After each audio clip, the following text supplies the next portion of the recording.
Est-ce que cette nouvelle victoire de Max Verstappen à Bahreïn dès le premier Grand Prix de cette saison 2024 de Formule 1 doit inquiéter la Formule 1? Est-ce que ça doit inquiéter réellement la Formule 1, cette nouvelle victoire de Max Verstappen du côté de Bahreïn? On est au premier Grand Prix de cette saison 2024 de Formule 1. On s'attendait, encore une fois, comme j'ai pu le dire juste avant, à un resserrement des écarts qu'on a pu avoir. On arrive justement dans une saison 2024 où tout le monde a appris de ses erreurs de 2022 et 2023 pour sortir un concept tout nouveau. Ça pareil pour Red Bull, bien sûr, on va en reparler, mais c'est avant tout l'une des choses que je vais avancer par rapport à Ferrari. Mercedes aussi également est arrivé avec un nouveau concept, McLaren aussi est arrivé avec un nouveau concept, Aston Martin aussi, plein d'autres écuries aussi, toutes les écuries dans la globalité. Sauf que là, on arrive dans une situation où Red Bull aussi est arrivé avec un nouveau concept, a pris tout le monde de court, oui, ça c'est vrai, mais a créé et met dès les premiers instants de vie de ce concept-là du côté de Bahreïn, ça a été un foudroiement, encore une fois, de toute la concurrence. Red Bull a encore une fois foudroyé toute la concurrence. Et on arrive dans une saison 2024, donc où Red Bull termine le premier Grand Prix de cette saison avec plus de quasiment 30 secondes d'avance sur la deuxième écurie concurrente, qui était Ferrari lors de ce Grand Prix de Bahreïn. Oui, pour moi, c'est inquiétant. Et ça commence, ou si ce n'est pas déjà inquiétant, ça va le devenir très rapidement. Et ça devient même très inquiétant. Parce que, pourquoi je dis vis-à-vis de la Formule 1 ? Aujourd'hui, et pour ça qu'il y a Naïd dans le chat qui dit, mais la question c'est pourquoi ça devrait inquiéter la Formule 1 ? Moi la question c'est qu'effectivement c'est super inquiétant, je lis un petit peu au message dans le chat, super inquiétant parce que Niway dit sur Sky Sport les essais libres ne sont pas bien passés, on n'était pas content. Oui, tu vois, mais bon, après c'est la langue de bois de Red Bull. Moi ce qui m'inquiète beaucoup c'est vis-à-vis de la compétition en Formule 1. Vis-à-vis réellement de la compétition. Parce que aujourd'hui on arrive dans un sport, enfin on arrive pas dans un sport, on est dans un sport où tout peut basculer très vite en domination. Et la Formule 1 elle-même, la FOM et même la FIA ont travaillé très durement, très durement pour qu'on ait justement un sport qui soit le plus resserré pour aller permettre des victoires, pour des batailles pour des batailles pour les victoires plus resserrées. Comme on a pu notamment avoir en 2021. C'est vrai. Sauf que, et je suis d'accord avec toi Naï dans le chat, Naïxi, pardon, punit Max et Red Bull pour avoir un concept qui fonctionne, justement, et c'est pour ça que là, je vais finir mon raisonnement par rapport à tout ce que je dis. À l'heure actuelle, du coup, on a Verstappen et Red Bull qui dominent totalement la Formule 1, et c'est un fait. Et on arrive sur le premier Grand Prix de la saison 2024 où Red Bull a vraiment dominé d'une manière écrasante la Formule 1. Il faut féliciter Red Bull, encore une fois. Il y a un point, c'est il faut féliciter Red Bull pour avoir fait un travail exceptionnel. Pas seulement Adrian Newey, mais toute l'entièreté de Red Bull qui a fait un travail absolument exceptionnel pour sortir cette RB20 qui peut être encore une fois l'une des monoplaces les plus incroyables de l'histoire de la Formule 1. Red Bull a très certainement encore une fois sorti l'une des monoplaces les plus incroyables de l'histoire de la Formule 1. Très certainement, assurément. Et il faut les féliciter pour ça, il n'y a pas de souci là-dessus. Moi ce que je mets en cause, c'est pourquoi c'est inquiétant pour la Formule 1, pas à cause de Red Bull finalement parce que eux ils ont exploité au mieux toute la réglementation. Moi ce qui me pose problème surtout c'est toutes les autres écuries. Toutes les autres écuries. Alors oui, on peut attendre la suite de cette saison 2024 de Formule 1, mais moi le constat que je fais c'est que dès ce premier Grand Prix de la saison à Bahreïn, je suis extrêmement inquiet pour la Formule 1. Extrêmement inquiet. Par rapport à l'avance de Red Bull qui est absolument énorme, abyssale avec la concurrence. Non pas parce que c'est de la faute de Red Bull, très loin de là, enfin, c'est grâce à Red Bull, c'est eux qui ont été extrêmement intelligents, c'est eux qui ont été les plus forts, c'est eux qui ont été les plus ingénieux pour créer peut-être potentiellement l'une des monoplaces les plus incroyables encore une fois de l'histoire de la Formule 1. La RB20 est un concept tellement fantastique qui peut régner encore une fois sur la Formule 1 de manière incroyable durant cette 2024 de Formule 1 et c'est pour ça qu'on les félicite. Par contre moi ce qui me pose problème c'est, il faut aussi se le dire, c'est les autres écuries. Les autres écuries. Il faut aussi penser que potentiellement les autres écuries, enfin factuellement elles n'ont pas assez bien travaillé que Red Bull, ça c'est un fait. Elles n'ont pas été aussi ingénieuses que Red Bull. Elles n'ont peut-être pas assez autant exploité le règlement que Red Bull. Et même, on peut se poser aussi la question, est-ce que finalement, depuis 2022, les concurrents de Red Bull, la concurrence de Red Bull, n'a finalement pas assez bien travaillé, ou finalement n'a pas bien travaillé. C'est peut-être dur de dire ça ainsi, et ça m'embête même un peu de dire ça ainsi, mais quand on voit une telle domination de Red Bull, quand on voit une telle frappe de Red Bull en termes de développement, en termes justement de développement, en termes justement de créativité, d'ingéniosité, d'innovation, quand on voit ce que fait Red Bull et à quel point la collaboration entre Verstappen et Red Bull est si réussie, comment deux parties réussissent absolument à bien s'entendre pour produire un tel exploit de performance d'ingénieurs mais également de pilotes, tu te poses aussi la question, est-ce que finalement les autres n'ont pas juste très mal travaillé? Parce que on arrive dans une situation où c'est Red Bull qui est toute seule en haut et les autres se battent entre elles. Et c'est ça en fait la problématique. Beaucoup de personnes font des comparaisons avec Mercedes. Mercedes ça n'a pas été une aussi grosse domination que Red Bull.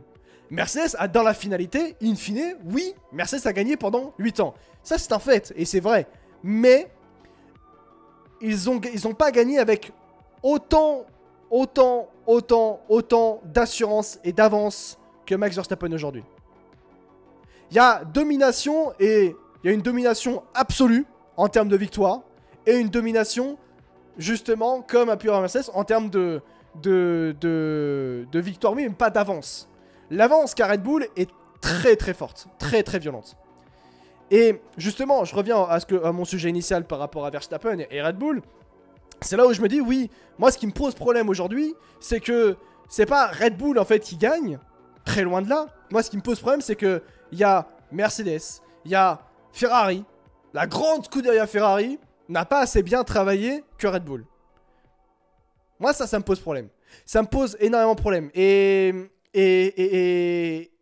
en fait, c'est là, pour ça que je répète encore une fois, c'est pas Red Bull qui pose problème, c'est vraiment les autres écuries qui n'ont pas si bien travaillé et qui nous offrent ainsi, enfin, ce qui nous donne ainsi, l'avance de Red Bull parce qu'ils ont été extrêmement intelligents et en même temps, eux qui n'ont pas réussi à trouver des bonnes solutions et qui on est dans une situation aujourd'hui, Ferrari, Mercedes, Aston Martin, McLaren, mais on peut les mettre tout ça, Alpine, parce qu'Alpine est constructeur en Formule 1, mais Alpine est très mauvaise à l'heure actuelle, dès ce premier Grand Prix de la saison. On arrive à que tous ces constructeurs-là soient en difficulté face à Red Bull. Où Red Bull domine, mais d'une manière absolument presque écœurante même, le sport, le pinacle du sport auto, qu'est la Formule 1. Et ça fait extrêmement mal. Alors, par rapport à Mercedes, pour revenir sur le propos par rapport à Mercedes, je comprends. Enfin, je vais lire un petit peu vos commentaires, bien évidemment, quand même. Il y a un paramètre important qu'on oublie sur la domination Red Bull, c'est que rien ne change chez Red Bull. Si tu prends les autres, ça change tout le temps. Et c'est vrai, je suis d'accord avec toi, OJ.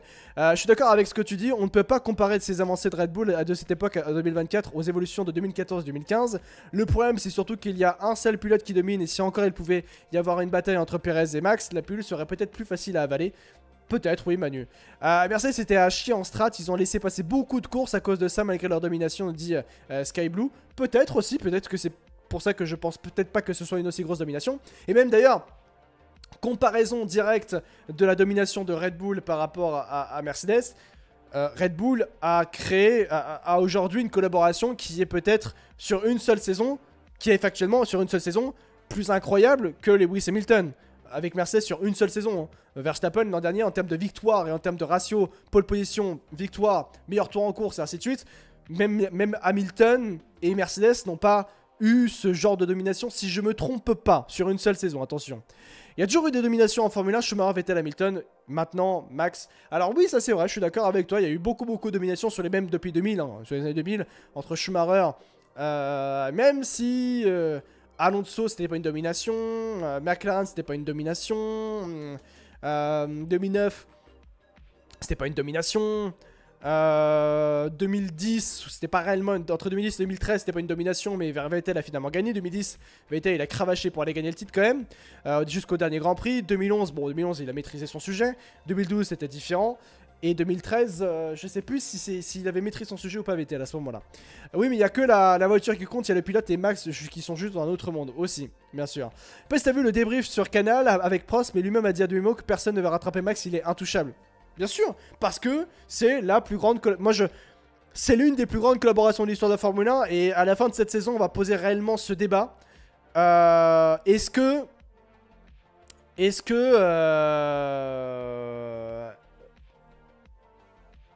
que c'est pas peut-être la plus grande collaboration de l'histoire de la Formule 1 qu'on est en train de voir à la fin de cette saison?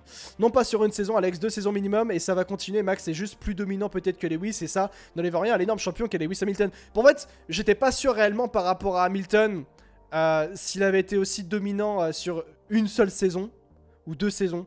Mais c'est pour ça que je voulais pas aller plus loin que ça, mais peut-être que sur 2 saisons minimum, Max Verstappen est plus dominant que Lewis Hamilton. Et on va le voir. Je pense que le gros facteur, ça va être à la fin de cette saison 2024. Mais ça n'enlève absolument rien, bien sûr. Hamilton et qui est Lewis Hamilton dans l'histoire de la Formule 1, très loin de là, bien évidemment.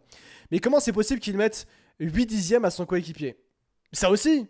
Ça aussi. Ça aussi. Ça aussi, ça m'inquiète beaucoup. Que par rapport à la Formule 1, par rapport à la compétitivité, par rapport à tout ça, qu'un homme mette, un pilote, mette, encore une fois, 8 dixièmes au tour à son coéquipier avec la même voiture, alors que son coéquipier a la même voiture, techniquement parlant, et que lui, enfin, c'est fou en fait. C'est exceptionnel. Et encore une fois, Max Verstappen montre... Je sais pas combien de temps Max Verstappen, en fait, c'est que je ne sais pas combien de temps Max Verstappen va encore rester en Formule 1, mais j'espère qu'il va rester encore très longtemps. Parce que là, on est sur... la continuité de l'histoire du fait que Max Verstappen peut devenir le meilleur pilote de l'histoire de la Formule 1. C'est peut-être dur, hein, c'est peut-être violent par rapport à la comparaison qu'on peut avoir par rapport à Lewis Hamilton. C'est peut-être dur à imaginer par rapport à la comparaison qu'on peut avoir avec Sir Lewis Hamilton, bien sûr, qui est la référence absolue aujourd'hui en Formule 1. Ça peut être dur d'imaginer par rapport à la comparaison qu'on peut avoir aussi avec Michael Schumacher, aussi également. Hamilton, Schumacher... 2 septuples champions du monde, ok, pas de souci, mais là, la collaboration Verstappen-Red Bull, aujourd'hui, et au vu de la route qu'est en train d'accomplir Max Verstappen au fil des années, à l'âge de 25-26 ans, si je me trompe pas, je suis désolé, mais jusqu'en 2028, la route qui est en train de se faire à l'heure actuelle est extrêmement impressionnante, foudroyante, exceptionnel, c'est la marque de l'excellence, Max Verstappen. Et en fait, la route qui est en train de se faire aujourd'hui et comment elle s'accomplit, je suis désolé, mais on est sur la route d'un pilote qui peut devenir le plus grand pilote de l'histoire de la Formule 1. Et parce que on a la nature de cette, justement, collaboration qui est exceptionnelle entre Red Bull et Verstappen. C'est rare, réellement, dans l'histoire de la Formule 1, qu'on a un pilote qui soit, d'une, aussi dominateur, mais qui soit dominateur d'une manière absolument abyssale, dans le sens où Verstappen, la Red Bull, et les deux dernières Red Bull, en tout cas, les RB19 et les RB20, étaient le prolongement de ses bras et de ses pieds, pour qu'il ne fasse qu'un avec la monoplace. Et c'est en ça, en fait, où c'est exceptionnel. En fait, c'est que la collaboration, tout ce qu'il est en train d'accomplir, bah, ça montre qu'il est en train de devenir l'un des plus grands pilotes de l'histoire de la Formule 1. Et même pour ça, j'aimerais bien aller voir les statistiques de Max Verstappen. Et pour ça, je pense que je vais taper F1 Stats, si je me trompe pas. F1 Stats, les statistiques de Jean-Max... Ah, bah c'est l'anniversaire de Nikita Mazepin. Voilà, vous en faites ce que vous voulez. Max Verstappen, il a combien de victoires? Il a 55 victoires en Formule 1, Max Verstappen. 55 victoires. Le ratio de victoire de Max Verstappen, c'est quasiment 30% par rapport au Grand Prix qu'il a pu faire. 186 Grands Prix, 55 victoires, 11 saisons en Formule 1.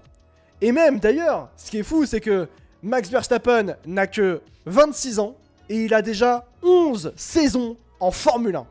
11 saisons en Formule 1, Max Verstappen à l'âge de 26 ans. Par rapport au chemin qu'il parcourt, 55 victoires, 33 pole positions, 99 podiums, bientôt les 100 podiums bien sûr pour Max Verstappen. Sur 11 saisons, 3 titres de champion du monde. Par rapport à tout ce qu'il est en train d'accomplir, indéniablement, il est en train de devenir le plus grand pilote de l'histoire de la Formule 1. Ce n'est pas aujourd'hui qu'il est le meilleur pilote de l'histoire de la Formule 1. Je pense qu'il y a encore du chemin pour ça. Mais on est clairement sur le chemin du pilote par rapport à tout ce qu'il est en train d'accomplir. Depuis déjà ce qu'il a accompli depuis sa première saison en 2015. Bah, il est en train de devenir le plus grand pilote de l'histoire de la Formule 1. On a le temps pour ça, mais il est en train de le devenir, très clairement. Si après la F1 il va tout rafler en WEC, on est peut-être sur l'un des plus grands pilotes circuits de l'histoire. Aussi, je suis d'accord. Depuis 2021 jusqu'à aujourd'hui, c'est quoi son ratio? Ça doit être fou. Bah, je peux pas te le dire tout de suite.